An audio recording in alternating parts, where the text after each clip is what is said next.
Hello everyone.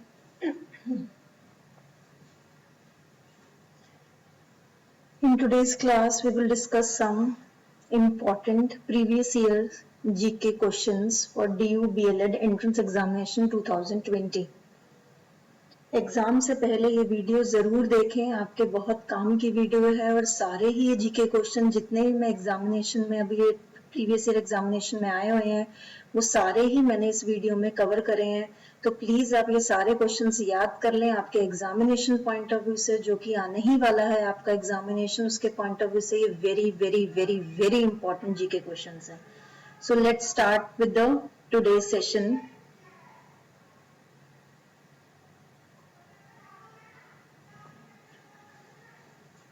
आपने सारे ही जीके के क्वेश्चंस लर्न करने हैं। आए देखें, आज की क्लास को कंटिन्यू करते हैं। आए देखें with the first question, read the following statement about formation of land breeze. Land breeze की फॉर्मेशन के बारे में कुछ स्टेटमेंट्स दे रखी है और इन स्टेटमेंट से बताना है कि कौन सी स्टेटमेंट ट्रू है और कौन सी स्टेटमेंट फॉल्स है। लिखा हुआ है which of the statements are true, सिर्फ ट्रू वाली स्टेटमेंट्स बतानी है कि लैंड ब्रीज के बारे में ट्रू स्टेटमेंट्स कौन सी है। तो पहला स्टेटमेंट दे रखा है, it is formed by process of convection of heat, it blows only at night, it blows only in summers, it blows from land to sea. तो हमें इसमें से बताना है कि कौन सी स्टेटमेंट ट्रू है। तो लैंड ब्रीज के बारे में स्टेटमेंट्स जो जो ट्रू है वो है, it is formed by the process of convection of heat. ये कन्वेक्शन ऑफ हीट के प्रोसेस से होती है लैंड ब्रीज, ये आप ध्यान रखेंगे। ये जो स्टेटमेंट है ये आपकी ट्रू स्टेटमेंट है। नेक्स्ट जो आपकी स्टेटमेंट है second one, it blows only at night, this statement is also true about the land breeze. And it blows only in summer, ये वाली स्टेटमेंट आपकी फॉल्स है। और it blows from land to sea, this statement is also true. So our correct option is option D, that is first, second and fourth. ये तीनों ही statements land breeze के बारे में ट्रू है। क्वेश्चन ये इस तरीके से भी आ सकता था एग्जामिनेशन में कि कौन सी ऐसी स्टेटमेंट है लैंड ब्रीज के बारे में जो फॉल्स है, तो आपका आंसर क्या हो जाता, मेरे पास ओनली थर्ड हो जाता, सिर्फ थर्ड स्टेटमेंट ऐसी है जो फॉल्स है। प्लीज ध्यान रखें ये वाला question very very important. Question number second, the colonial rule affected the life of the pastoralist of India and Africa by. जो कॉलोनियल रूल था वो पेस्ट्रोलिस्ट की लाइफ को, इंडिया और अफ्रीका को कैसे इफेक्ट करता था, हम लोगों को ये बताना है। तो इसका करेक्ट आंसर स्टूडेंट्स ये है, taking away there land and restricting there movement. ऐसे वो उनको इफेक्ट करता था, उनका लैंड ले लेता था और उनकी मूवमेंट को रिस्ट्रिक्ट करता था। So option C is the correct answer. जितने भी मैं आपसे बार बार कह रही हूँ, जितने भी आगे क्वेश्चंस हैं वो सारे ही क्वेश्चंस बड़े इंपॉर्टेंट है एग्जाम पॉइंट ऑफ व्यू से। सो let's start with the next question. Question number third, multiple cropping किसे कहते हैं। मल्टीपल मैंने एक से ज्यादा, तो ध्यान से क्वेश्चन पढ़े। Cultivation of wheat and rice in alternate rows. Second option है cultivation of more than one crop on the same field each year. Cultivation of two crops, cultivation of crops and rearing of animals on the same farm. तो जब भी आपसे पूछा जाएगा multiple cropping क्या है, multiple cropping मतलब एक से ज्यादा क्रॉप सेम फील्ड पे हर एक साल अगर कल्टीवेट किया जाए तो उसे हम क्या कहते हैं, multiple cropping. So our correct answer would be option B, that is cultivation of more than one crop on the same field each year. So the correct answer of this question is option B. So let's discuss with the other question, that is question number 4. Given here are two statements about disguised unemployment. Based on these statements select the appropriate answer. Disguised unemployment के बारे में दो statements दे रखी है, हमें बताना है कौन सा statement true है और कौन सा statement false है। तो जल्दी से डिस्गाइज्ड अनएम्प्लॉयमेंट के बारे में बात करते हैं। People are apparently working and all of them are made to work less than their potential. ये मेरे पास क्या है, ये वाली स्टेटमेंट डिस्गाइज्ड अनएम्प्लॉयमेंट के बारे में ट्रू है। Working and all of them are made to work less than their potential, अपने पोटेंशियल से कम काम करना, ये ट्रू है। People are working for the whole day and get their earning is very little, ये हमारा क्या है, फॉल्स है डिस्गाइज्ड अनएम्प्लॉयमेंट के बारे में। So our correct option according to this is option A, that is first is true and second is false. पहला statement disguised unemployment के बारे में true है और second statement हमारा क्या है, false. ये एक तरीके से और आ सकता था क्वेश्चन कि कौन सी disguised unemployment के बारे में statement false है, तो आपका आंसर क्या हो जाता, second is false and first is true. Please ये ध्यान रखिए, ऐसे भी क्वेश्चंस आपसे पूछा जा सकता था। आइए जी क्वेश्चन नंबर 5 की तरफ चलते हैं। Rakesh rolls down a marble from a fixed height on an inclined plane. At the bottom of the inclined plane, the marble will cover the shortest distance. तो मुझे बताना है इंक्लाइन प्लेन के मार्बल शॉर्टेस्ट डिस्टेंस कैसे cover करेगा, हम लोगों को ये फाइंड आउट करना है। शॉर्टेस्ट डिस्टेंस हम कैसे कवर करेंगे, ऑप्शंस देख लेते हैं। The surface is made of marble, the surface is made of sand, the surface is covered with oil and the surface is made of glass. तो shortest distance हम marble को कैसे कवर कर सकते हैं, जब सरफेस किसका बना हो, ग्लास का बना हो, क्योंकि ग्लास पे वो जल्दी से क्या हो जाएगा, रोल आउट हो जाएगा और शॉर्टेस्ट डिस्टेंस सबसे उसे कम समय लगेगा, इसलिए our correct answer is option D. So let us move with the other question, that is question number 6. In which of the following situations largest force will be experienced by a current carrying conductor when placed in a magnetic field? मुझे बताना है कौन सी situation में जो largest force experience की जाती है current carrying conductor जब एक मैग्नेटिक फील्ड में डाल दिया जाए। तो हमारा आंसर होता है when the direction of the electric current is 90% 90 degree to the magnetic field. तो हमें ये ध्यान रखना है कि जब मेरी डायरेक्शन इलेक्ट्रिक करंट की 90 डिग्री होनी चाहिए मैग्नेटिक फील्ड पे, तो हमारे पास क्या होगा, लार्जेस्ट फोर्स एक्सपीरियंस की जाती है, option number B.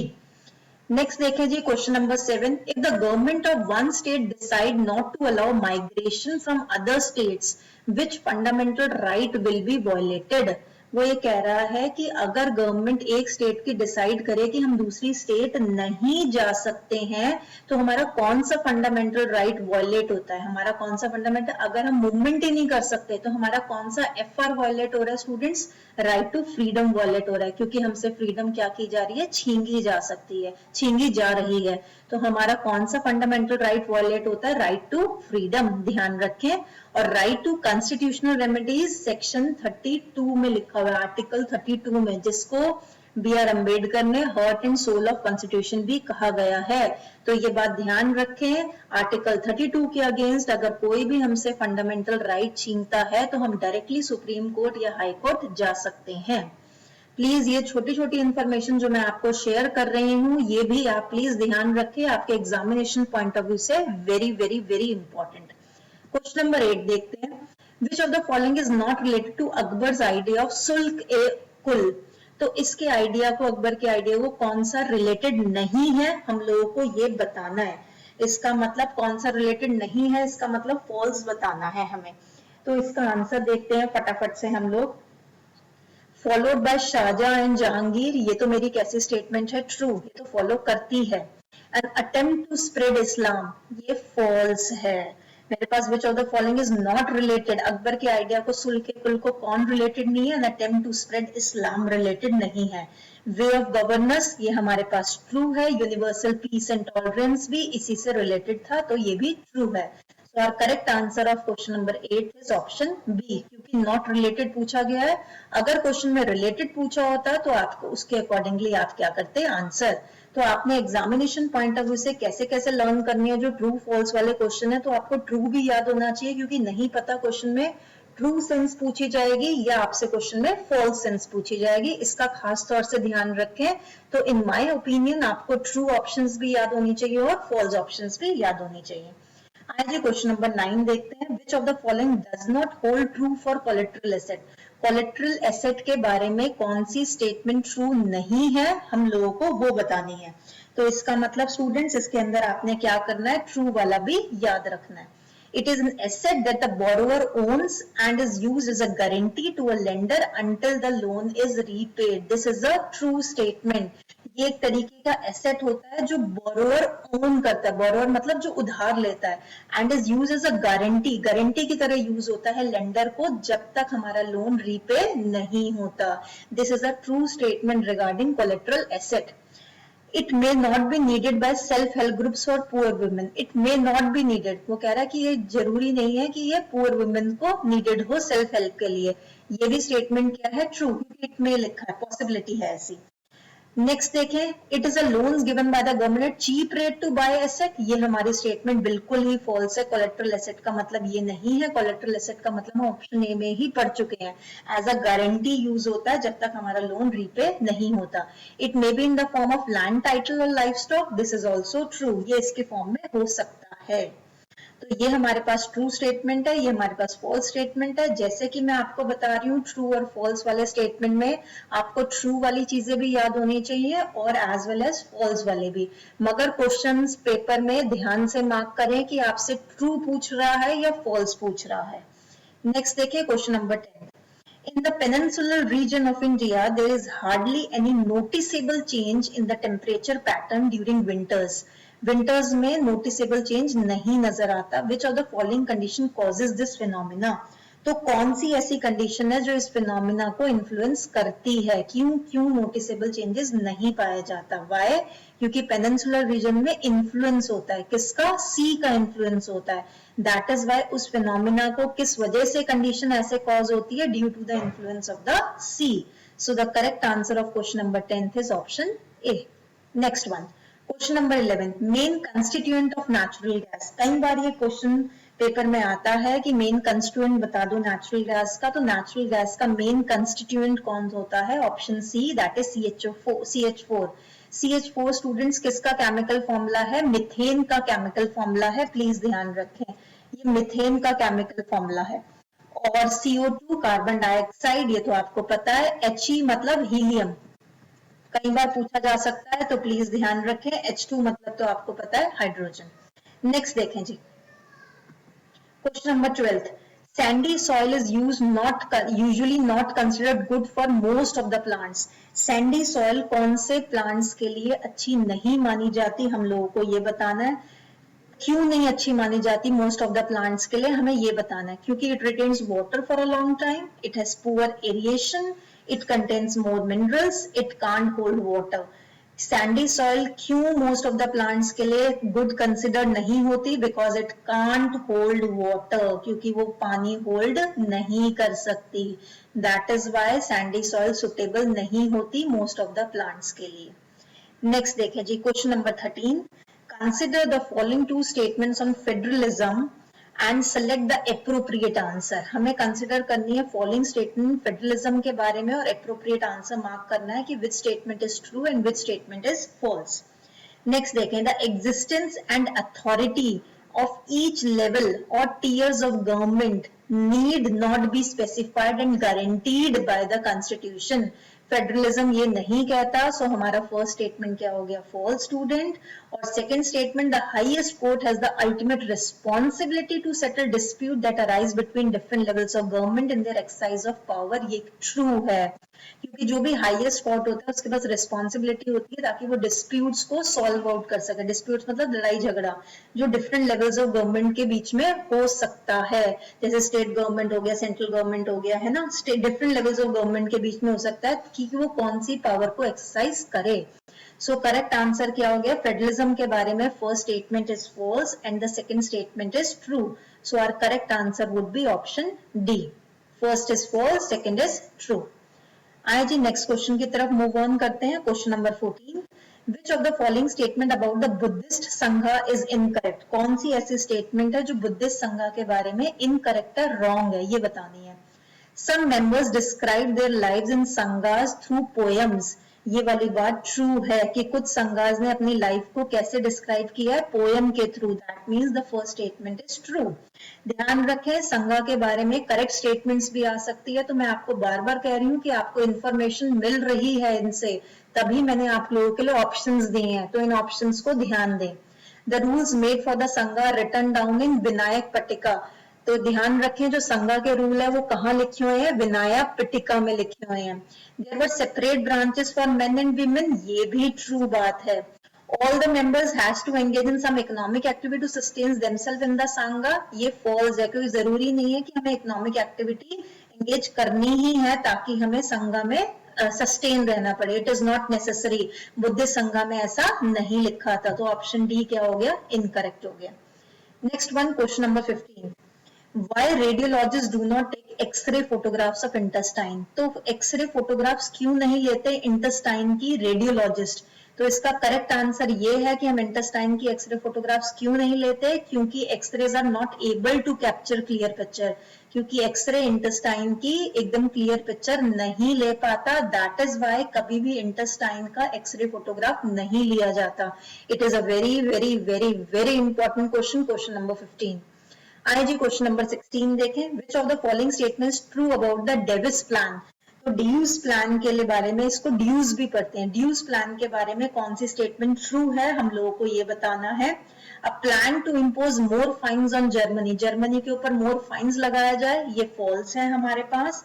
A plan to extend land area Germany का बढ़ाया जाए, ये भी फॉल्स है। A plan to lend money to Germany to ease financial burden, हाँ फाइनेंशियल बर्डन ईज करने के लिए लेंड लिया गया पैसा जर्मनी के लिए, ये स्टेटमेंट हमारी ट्रू है। And Germany is plan to lend money to other European countries, ये फॉल्स है, क्योंकि ये ड्यूज प्लान क्या कहता है कि जर्मनी का फाइनेंशियल बर्डन कम करने के लिए प्लान बनाया गया था कि हम मनी को उधार लें। That means the correct option of this question is option C. Students please जितने भी क्वेश्चंस कर रहे हैं ट्रू फॉल्स सारी चीजें याद करें, आपकी नॉलेज ही बढ़ाएगा। और बिफोर एग्जाम जरूर देखें, must watch this video before going to the examination. Very very very important questions. आइए जी question number 17। Which of the following statement about the French revolution is correct?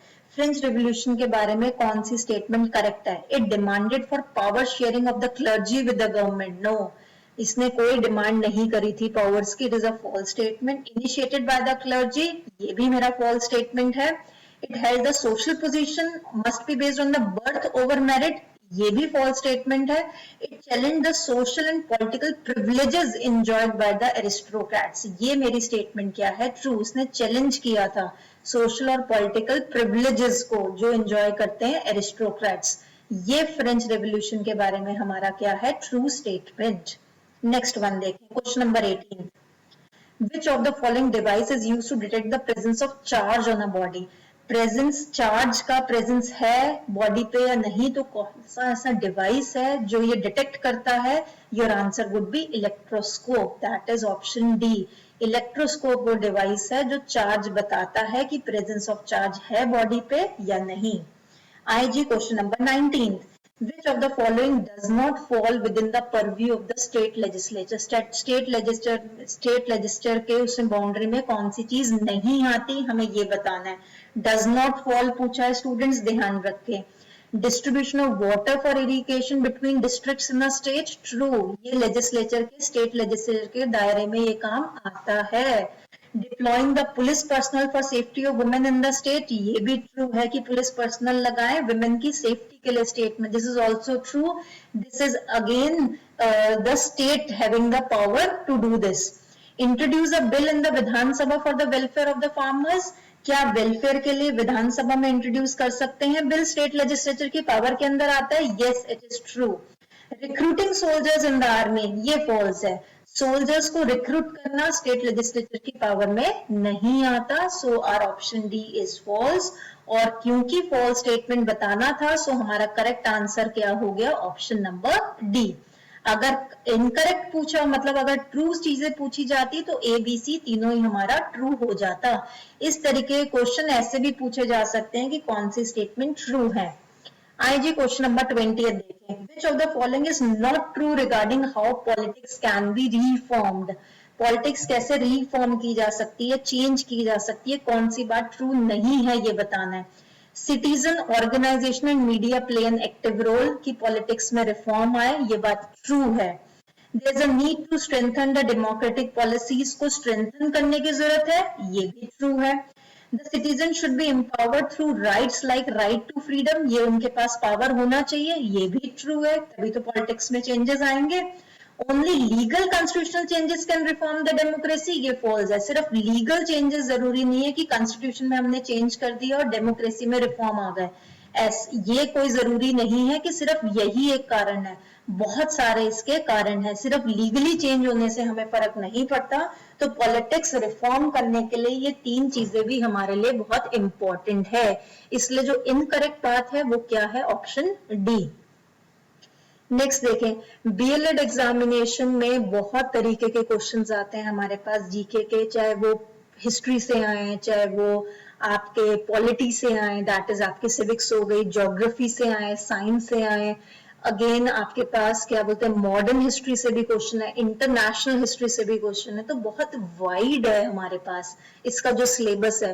That is Y मैं आपके लिए कुछ ऐसे questions लाई हूँ जो आपके पेपर पॉइंट ऑफ व्यू से इंपॉर्टेंट है। आइए जी क्वेश्चन नंबर 21 डिस्कस करते हैं। Choose the correct option to fill in the blanks.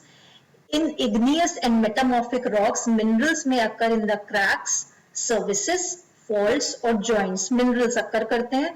Small occurrence को हम क्या कहते हैं बेसिकली, और large occurrence को क्या कहते हैं हमें ये बताना है।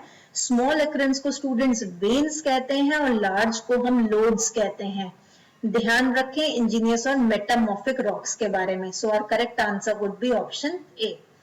आइए जी क्वेश्चन 22 देखते हैं हम अपना। The excess of a substance in stomach causes indigestion. कोई चीज की किसी सब्सटेंस की एक्सेस हो जाती है हमारे स्टमक में, तभी हमें इनडाइजेशन होता है, प्रॉपरली फूड डाइजेस्ट नहीं होता, and its effect can be reduce. और उसका इफेक्ट कैसे रिड्यूस किया जा सकता है? By using the milk of magnesia. A very very important बात बताने जा रही हूँ आपको क्वेश्चन नंबर 22 के बारे में। अगर क्वेश्चन ऐसा है कि इनडाइजेशन का इफेक्ट कैसे कम होता है, तो आप क्या कहेंगे? मिल्क ऑफ मैग्नीशिया को हमें क्या कर देना चाहिए? रिड्यूस। तो क्वेश्चन से ही एक और क्वेश्चन बन रहा है, मगर वो एक्सेस किस चीज की है, वो सब्सटेंस क्या है, ये हमें पता होना चाहिए। वो सब्सटेंस क्या है? हमारा option C hydrochloric acid. Hydrochloric acid की वजह से हमें क्या हो जाती है? इनडाइजेशन क्रिएट हो जाती है, और इनडाइजेशन का इफेक्ट कम करने के लिए हमें मिल्क ऑफ मैग्नीशिया को डिक्रीज कर देना चाहिए। आइए जी क्वेश्चन नंबर 23 देखें। 23 आपसे कहता है from the following statements about public interest litigation which one is correct. Again PIL की फुल फॉर्म भी पूछी जा सकती है, तो PIL की फुल फॉर्म स्टूडेंट्स क्या हो गई? Public interest litigation. अब पब्लिक इंटरेस्ट लिटिगेशन के बारे में कौन सा ऑप्शन करेक्ट है हमें ये बताना है। Option A, only a letter और telegram address to the court could be treated as PIL। PIL are only filed in High Court. C option कह रहा है prior to the filing of PIR, FIR has to be lodged. Only a social organization is allowed to file a PIL on the behalf of the oppressed. ये B, C, D सारी ही बातें गलत हैं। Option A ही हमारा correct है। सिर्फ letter या Telegram address करने से ही हम उसको क्या ट्रीट कर लेते हैं? PIL, public interest litigation. So our correct option is option A. IG question number 24. Which of the following right is not ensured by the Consumer Protection Act 1986? Again question से ही एक क्वेश्चन बन रहा है, ध्यान दें कि कंज्यूमर प्रोटेक्शन एक्ट कौन से ईयर का है। Your answer would B 1986। Consumer protection मतलब कि प्रोटेक्शन करेगा किसकी? कंज्यूमर रिलेटेड चीजों की। तो कौन सा जो राइट है वो कंज्यूमर प्रोटेक्शन एक्ट में नहीं लिया गया, हमें ये बताना है। राइट टू सेफ्टी इसी का पार्ट है कंज्यूमर प्रोटेक्शन एक्ट का, प्लीज ये वाली बात ध्यान रखें, ये इसी का पार्ट है हमारा right to safety. Again right to choice भी हमारा कंज्यूमर प्रोटेक्शन का ही पार्ट है स्टूडेंट्स, और राइट टू इंफॉर्मेशन भी हमारा इसी का पार्ट है CPA का। बट कौन सा हमारा पार्ट नहीं है? राइट अगेंस्ट एक्सप्लॉयटेशन हमारा पार्ट नहीं है। So our correct answer would be option B, कि कौन सा पार्ट नहीं है वो हमारा हो गया right against exploitation is not the part of CPA 1986। आइए जी नेक्स्ट देखें क्वेश्चन नंबर 25। अ very very very important question, कई बार आता है एग्जाम में, मगर अगर आप न्यूज देखते हैं, थोड़ी सी भी इकोनॉमिक न्यूज देखते हैं, तो आपको ये बात पता होगी कि मिनिमम सपोर्ट प्राइस क्या है। मिनिमम मतलब सबसे कम, कम से कम, सपोर्ट मतलब कि हम एक दूसरे किसी को सपोर्ट करने जा रहे हैं, और प्राइस मतलब दाम हो गया। तो मिनिमम सपोर्ट प्राइस क्या होता है? The pre announced price paid by the government to the farmers for their crops. Option A ही इसका करेक्ट है। वो pre announced price, pre announced मतलब एक गवर्नमेंट एक प्राइस अनाउंस करती है फार्मर्स को उनकी क्रॉप्स के लिए, उसे हम क्या कहते हैं? Minimum support price. की मिनिमम इतना दाम तो फार्मर्स को क्रॉप्स के लिए मिलना ही चाहिए। So our option A is correct, बाकी सारी ऑप्शंस हमारे लिए क्या है? इनकरेक्ट। आइए जी क्वेश्चन नंबर 26 देखते हैं।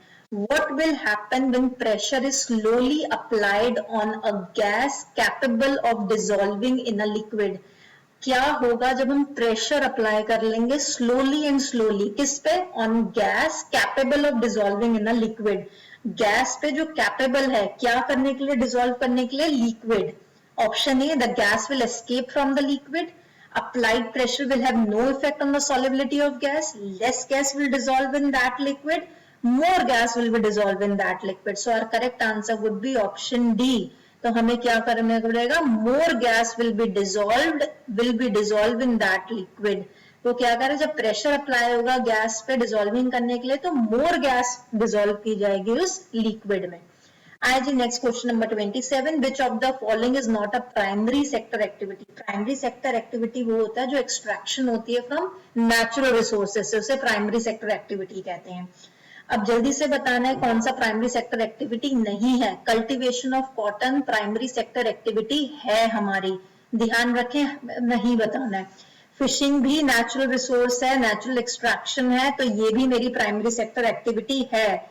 Milk production from dairy animals भी नेचुरल एक्सट्रैक्शन है, ये भी प्राइमरी है। But making sugar from sugar cane मेरे पास प्राइमरी सेक्टर एक्टिविटी नहीं है, ये ध्यान रखें, क्योंकि शुगर बनाना शुगर केन से सिर्फ नेचुरल एक्सट्रैक्शन नहीं है, और भी इसके अंदर चीजें लगती हैं। That is why option B हमारे पास क्या हो गया? इनकरेक्ट। प्राइमरी सेक्टर एक्टिविटी याद रखें, जो नेचुरल रिसोर्सेज से एक्सट्रैक्ट होती है उन्हीं को हम प्राइमरी सेक्टर कहते हैं। Question number 28, consider the following चीजें हमें कंसिडर करनी है। Photosynthesis, respiration, transpiration, decay of organic matter. Which of the above add carbon to the carbon cycle on earth? कौन ऐड करेगा कार्बन साइकिल ऑन अर्थ पे, हमें वो बताना है। तो ऑप्शन बी ऐड करेगा, और ऑप्शन बी क्या कहता है? Second and fourth. इसका मतलब रेस्पिरेशन और डिके ऑफ ऑर्गेनिक मैटर क्या ऐड करेगा? कार्बन ऐड करेगा, किसमें? कार्बन साइकिल में, कार्बन साइकिल ऑफ अर्थ में। So our correct option would be option B. Next देखिए question number 29, which of the following is not a factor of cyclone formation? कौन सा ऐसा factor है जो साइक्लोन की फॉर्मेशन में हेल्प नहीं करता? तो सबसे पहले देखते हैं हेल्प कौन कौन करता है। टेम्परेचर साइक्लोन की फॉर्मेशन में हेल्प करता है स्टूडेंट्स। विंड की स्पीड भी साइक्लोन में हमें हेल्प करती है। ह्यूमिडिटी भी हेल्प करता है हमें साइक्लोन की फॉर्मेशन में। तो ये सारी चीजें हम लोगों को हेल्प करती है। तो कौन सी साइक्लोन की फॉर्मेशन में हेल्प नहीं करता? Option B, that is lightning. Lightning cyclone की फॉर्मेशन में हमें हेल्प नहीं करता है। अगेन क्वेश्चन ऐसा भी बन सकता था कि कौन सा फैक्टर हेल्प करता है साइक्लोन की फॉर्मेशन के लिए। क्वेश्चन नंबर 30, कौन सा नेचुरल फाइबर नहीं है, हमें ये बताना है। नायलॉन नेचुरल फाइबर नहीं है हमारे पास। वूल मेरे पास, जूट, सिल्क सब मेरे पास नेचुरल है, but nylon is not a natural fibre. Next देखिए question 31, which of the following is not a heat zone of the earth? कौन सी ऐसी जोन है जो हीट जोन नहीं है, हमें ये बताना है। तो कौन सी हीट जोन नहीं है? प्राइम जोन जो है वो हीट जोन नहीं है अर्थ की। बाकी frigid zone, temperature zone, torrid zone, ये सारी जितनी भी जोन्स हैं ये हीट जोन कहलाती है, किसकी? अर्थ की। आइए क्वेश्चन नंबर 32 देखते हैं। Which of the following is not a consequence of deforestation? Deforestation का कौन सा आउटपुट या रिजल्ट नहीं है, हमें ये बताना है। रिजल्ट है वो कौन कौन से है? इंक्रीज सॉइल इरोजन इंक्रीज हो जाती है, सॉइल फर्टिलिटी डिक्रीज हो जाती है डिफॉरेस्टेशन से, और डिक्रीज वाटर होल्डिंग कैपेसिटी भी सॉइल की कम हो जाती है। बट कौन सा कंसिक्वेंस नहीं है? Option A is not the consequence of deforestation. So increase infiltration rate जो है वो कंसिक्वेंस नहीं है डिफॉरेस्टेशन का। Next question number 33 students, which of the following defines the relationship between rhizobium and the roots of legumes? तो इनके बीच में जो रिलेशनशिप है वो कौन डिफाइन करता है, हम लोगों को ये बताना है। तो सिम्बियोसिस डिफाइन करता है इन दोनों के बीच में रिलेशनशिप, रिबोसोम्स के बारे में और रूट्स ऑफ लेग्यूम्स के बारे में। ध्यान रखें कौन रिलेशनशिप डिफाइन करता है? सिम्बियोसिस। नेक्स्ट देखिए question 34, Which of the following sets depicts the correct sequence of event in Indian history? Indian history में बहुत सारे events हुए हैं, कुछ इवेंट्स आपके पास लिखे हुए हैं, हम लोगों को बताना है कि उसका करेक्ट ऑर्डर क्या है। तो सबसे पहले स्टूडेंट्स रॉलेट एक्ट आया था, उसके बाद नॉन कॉपरेशन मूवमेंट आया था, फिर सॉल्ट सत्याग्रह और फिर सेकेंड वर्ल्ड वॉर आई थी। This is the correct sequence of the following events in the Indian history. Question number 34, which of the following kitchen waste item is not biodegradable? कौन सा kitchen waste item है जो non biodegradable item है, हम लोगों को ये बताना है। तो वो कौन नॉन बायोडिग्रेडेबल आइटम है? हमारा एम्प्टी मिल्क सैशेस जो होते हैं वो नॉन बायोडिग्रेडेबल एलिमेंट है, और बाकी सारे क्या है? बायोडिग्रेडेबल। टी लीव्स भी, स्पॉइल्ड फूड भी और टॉर्न आउट जूट बैग्स भी। नेक्स्ट देखिए question 36, which of the following will turn the colour of red litmus paper into blue? तो कौन सा ऐसी चीज है जो रेड लिटमस पेपर को ब्लू में कन्वर्ट कर देगा? तो हमें वो चीज फाइंड आउट करनी है, वो क्या है? Milk of magnesia. अगर आपको ध्यान हो तो मिल्क ऑफ मैग्नीशिया करने से हमारा क्या हो जाता है? इनडाइजेशन का इफेक्ट होता है। इनडाइजेशन का इफेक्ट कैसे डिक्रीज कर सकते हैं? अगर मैं मिल्क ऑफ मैग्नीशिया का लेवल डिक्रीज कर दूं, प्लीज लिंक करके याद करें, नहीं तो गड़बड़ हो जाएगी। रेड लिटमस पेपर ब्लू में कब कन्वर्ट होता है? मिल्क ऑफ मैग्नीशिया के कारण, है ना। विच ऑफ द फॉलोइंग, कौन ऐसा करेगा ऐसा, है ना। और मिल्क ऑफ मैग्नीशिया रिड्यूस करने से हमारा इनडाइजेशन क्या हो जाता है? इनडाइजेशन का इफेक्ट दिखाई देता है, प्लीज ध्यान रखें।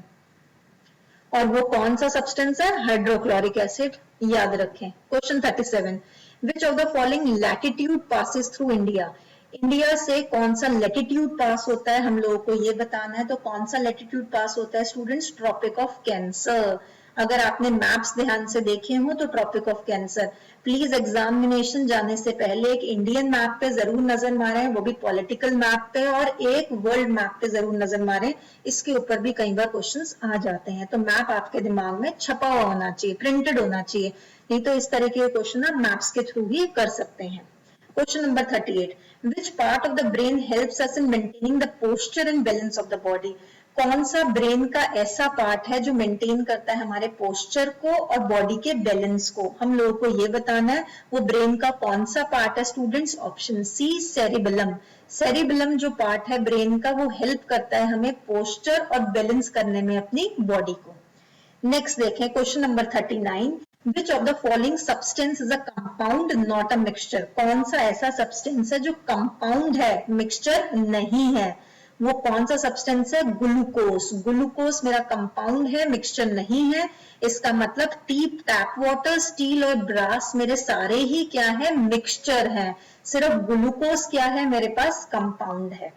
नेक्स्ट देखिए question number 40, which one of the following is not a fungus? हमें ये बताना है कि कौन सा ऑप्शन फंगस नहीं है।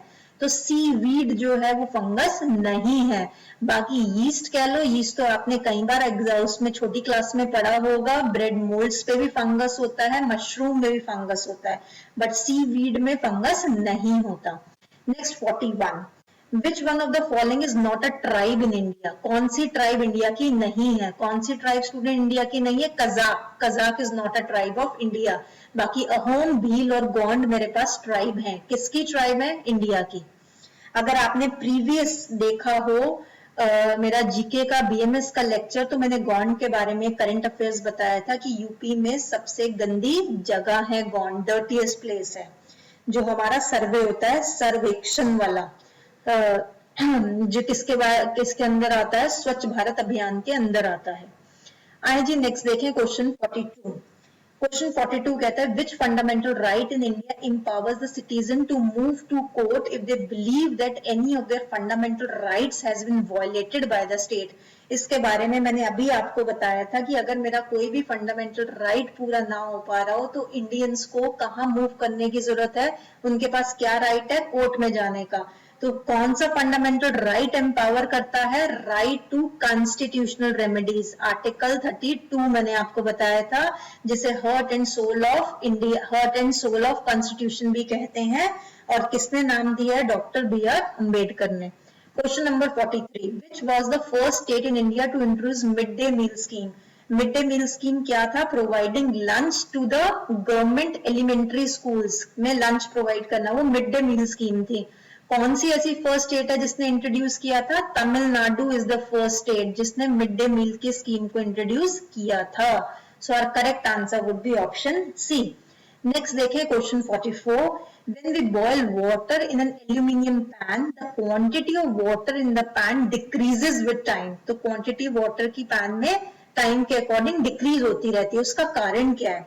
First, aluminium absorbs the water, water gets converted to carbon dioxide, water gets converted to vapors, water heats up, breaks into hydrogen and oxygen which mix with air above। तो कौन सा ऐसा option है जो correct है, हम लोगों को पता लगाना है, ऑप्शन सी, क्योंकि वाटर कन्वर्ट हो जाता है वाटर वेपर्स में, दैट इज वाई उसकी क्वांटिटी एल्यूमिनियम पैन में पानी की क्वांटिटी कम हो जाती है। Option C is the correct answer. Next देखिए question 45, how is water provided to crops in drip irrigation system. एक ड्रिप नाम का इरिगेशन सिस्टम होता है, उसके अकॉर्डिंग कैसे वाटर प्रोवाइड किया जाता है क्रॉप्स को, हमें ये बताना है। कैसे प्रोवाइड किया जाता है? Drop by drop. ध्यान रखें ड्रिप भी डी से स्टार्ट हो रहा है, ड्रिप को डिप समझ लें आप एक तरीके से, तो डिप डिप करके इरिगेशन सिस्टम, तो ड्रिप डिप मतलब drop drop drop drop directly हमें रूट्स में डालना होता है, ये उस तरीके का इरिगेशन सिस्टम होता है। नेक्स्ट इज 46 क्वेश्चन कहता है consider the following changes that takes place around us.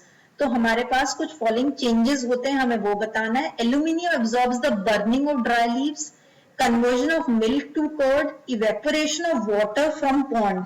तो मुझे बताना है कि कौन सा ऐसा टेक प्लेस होता है, which of the following above is a physical change. तो कौन सा फिजिकल चेंज है, हमें ये बताना है। तो फिजिकली चेंज कौन सा है? ऑप्शन 3। फिजिकल चेंज मतलब उसका पूरा ही चेंज ही हो गया फिजिकल उसकी आउटलुक में। Evaporation of water from pond, pond से इवेपोरेट हो गया वाटर, तो पूरा फिजिकली चेंज हो गया। Question number 47, Akshay was whirling a stone tied with a string in a horizontal circular path में उसने टाई किया है एक स्टोन को, एंड सडनली वो जो स्ट्रिंग है, वो जो रोप है, वो टूट जाता है। तो क्या इफेक्ट होगा स्टोन का, हमें ये बताना है। It will continue to move in a circular path, it will move along a straight line towards the center of the circular path, it will move along a straight line tangential to the circular path, it will drop to the ground immediately। तो क्या होगा जब वो string broke हो जाएगी? So our correct answer would be option C, it will move along a straight line, move होगा tangential to the circular path।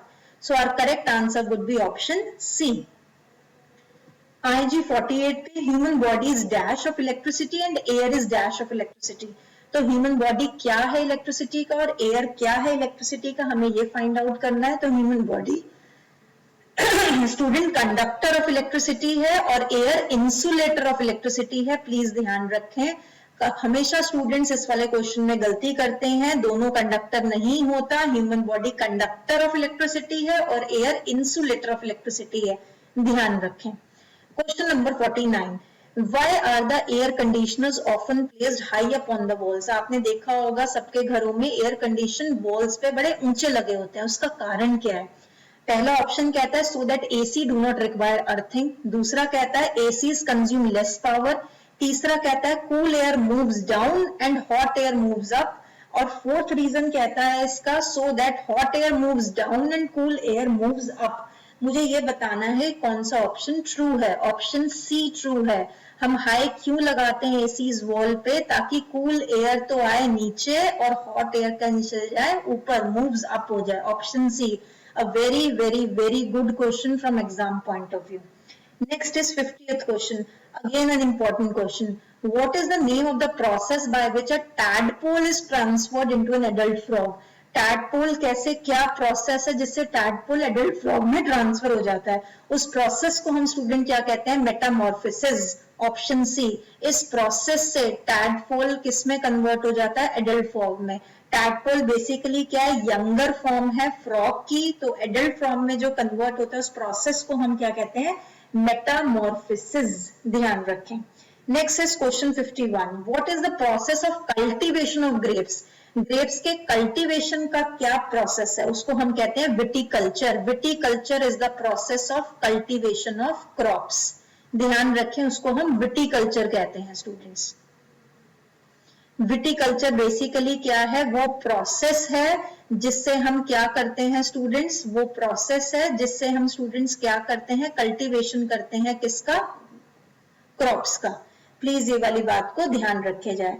So our correct option would be, तो मेरे पास करेक्ट ऑप्शन एक्चुअली में students क्या हो जाएगा, my correct option would be basically viticulture. Viticulture is the correct option.